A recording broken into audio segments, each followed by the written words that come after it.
I define racism as I define racism as I define racism as making judgments about people based on their skin color. as discrimination against someone based on race or ethnicity. A system of oppression based on race. an action depending on the group of people. Let's say there's a black group on one side and a white group on the other side. If the white group says something opposite from the black group, that will be something racist.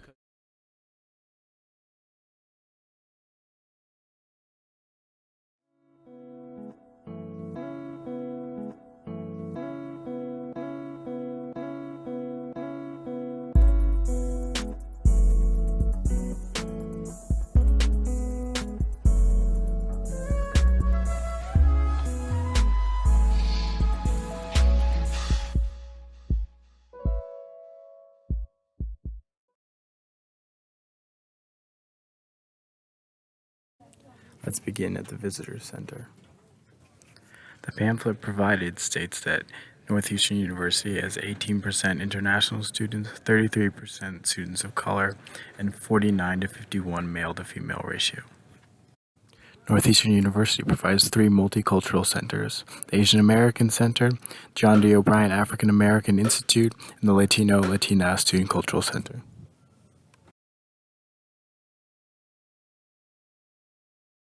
For the research portion of this project, I collected over 100 responses from students of Northeastern University on SurveyMonkey. When asked, only 47% of students said they believe that Northeastern University is a racially diverse school. Let's see what others think. I'm Renze Urike. Hi, my name is Dr. Richard O'Brien, and my position is Director of the John D. O'Brien African American Institute here at Northeastern University. I'm Richard Harris, and my position is Assistant Dean for Academic Scholarship, Mentoring and Outreach, as well as Director of New Prime. Just going off of statistics, like there aren't enough of, I would say, ethnic people. With regard to diversity, I think Northeastern has a good representation. The question is whether or not it's equally or equitably distributed. Might be a different question. The traditional diversity that people have looked at maintaining over the years was really about having a diversity of people who were from the United States or domestic. And all indications are that those numbers are either flat or have dropped, particularly for African Americans and Latino students. 50% of students said they had seen or experienced racism. Let's hear some of those stories. My name is Llewellyn Fambles, and I'm studying computer science and business. My name is Derek Dujan-Fee. I'm a fourth-year Northeastern University student, and I am a computer science and communication studies major. My name is Jasmine Glinton. I'm a fourth-year student. I'm studying communications with a minor in social entrepreneurship and business. My name is Layla Habib. We believe racism here is not as bad as some other universities. I'm from the South. I see a lot of racism daily when I'm home, and I have not experienced it here to the same extent, if at all. Maybe this is just me thinking too much, but I've experienced a lot of times when I sit near people, mostly white people, they'll move their stuff. Especially in snow, like if someone has their phone out, they'll move their stuff away. Or they'll either move it or they'll try and disguise it as moving it. Like they'll get up for a quick second and then come back and sit down. I can't say that I've directly received or been subject to racism. But again, sometimes ignorance of a person and their identity can sometimes contribute in a way that seems like a racist or ideology or perspective. Here at Northeastern, I don't think I've experienced any flat out racism. Microaggressions, yes. Well, I have experienced racism once on this campus. I lived in Ivy last year, and the proctors have to obviously swipe your card, and I've noticed that they look at your photo. It's almost like no, like, she doesn't go to Northeastern, she can't go to Northeastern. And I would turn around to see if they would look at the white students card, and many times that was not the case. Yeah. Actually, going off that, I remember last year, I lived in 337 Huntington, and it was kind of late at night, and I came into the door, and I gave the part of my card. He looked at it, and he was like, "You go here?" I was like, "Yes, why would I not go here?" And he's like, "You sure?" I was like, "Yeah, I go here." Then he checked the book, which says you see all the residents there.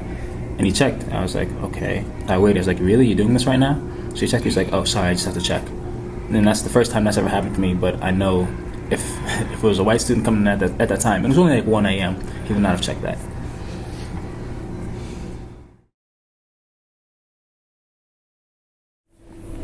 I think socially aware students would protest, but the majority would kind of like brush it off as like being offensive, but wouldn't really do anything at Northeastern. It would just be a handful of students who would really be offended and who would go out of their way to protest, but the majority I don't think would like go out of their way to make the oppressed group or marginalized group feel part of Northeastern or feel welcome or feel welcomed. So. I think Northeastern would behave in a similar way, because even now, like with the events happening at Mizzou, like organizations like the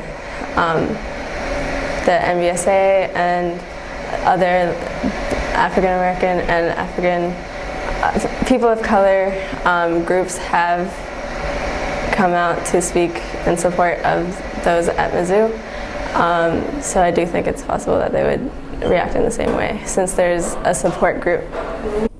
I feel that since Mizzou happened and all these other insurrections happened, people should be better educated about it now to react to it differently than maybe the president of Mizzou who resigned.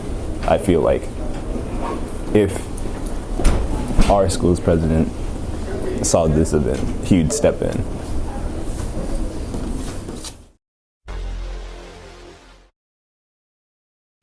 Students, as well as Dennis's family, gathered in the John D. O'Brien African American Institute to talk about the plans for the following day, a citywide search of Boston. So I'm just going to do a moment of silence for a moment of time. Please, thank you. I personally knew Dennis. I've known him since freshman year, and I personally started hanging out with him a lot more often last year and this year. I knew Dennis from freshman year as well. A good example that I heard was that if this was President Ayoun's son, what would be the case? I feel like there would be a lot more notoriety to the fact that he's missing. I feel like there'd be posters everywhere. I feel like all the teachers would know, all the students would know.